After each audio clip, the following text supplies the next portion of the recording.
I mean, this was very problematic, just on so many levels. As far as a basic admissibility level, I don't think that this should have come in. The fact that she used this methodology of comparing a spent shell casing to an unspent one and argued that basically it's the same. It doesn't matter. There's no validation or study or anything, an error rate associated with this type of methodology that would allow her to make that type of claim with any kind of scientific validity. So the fact that she's allowed to do it at all is very questionable to me. But then, yeah, there's a whole logical problem here with saying and testifying, well, it's Richard Allen's gun that produced this bullet, but at the same time, I can't exclude these other firearms.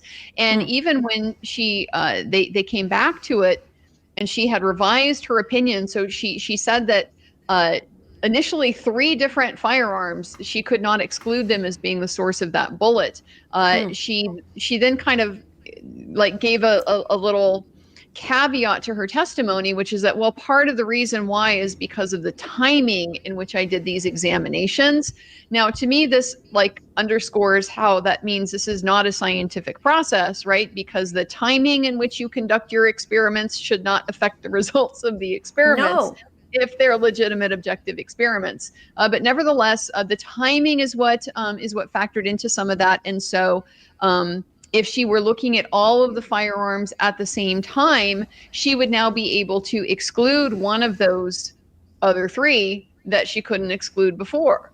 But that means you're telling me you can't exclude these other 2 guns, even when you saying that Richard Allen's gun produced this bullet. That would require logically a conclusion that these other guns could not have done it.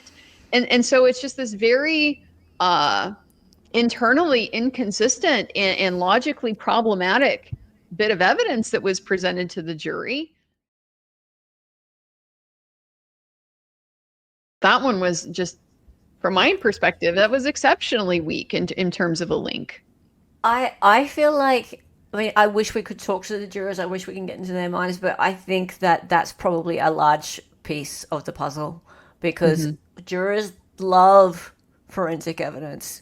They love something that ties the person physically to the crime scene. And people in chat who don't know about the Zachariah Anderson case, the one thing that really tied that one up was a pinhead of touch DNA. I am sure that if the state manages to get in the transfer of touch DNA in the Kohberger case, that will be the thing that hangs him. 100%. Yep. 100%. And this, I believe that bullet is the touch DNA of this case.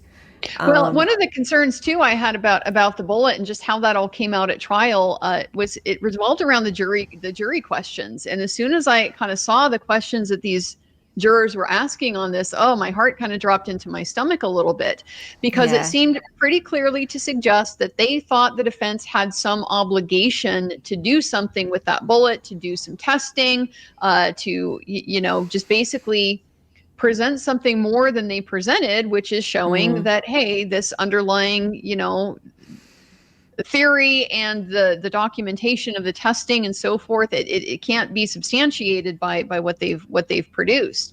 The jury seemed to be putting a burden on him to say, no, you needed to go test the bullet and prove that it could not have come from his gun.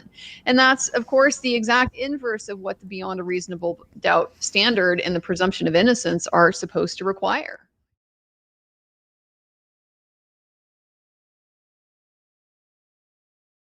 If the state manages to get in the transfer of touch DNA in the Kohberger case, that will be the thing that hangs him. 100%.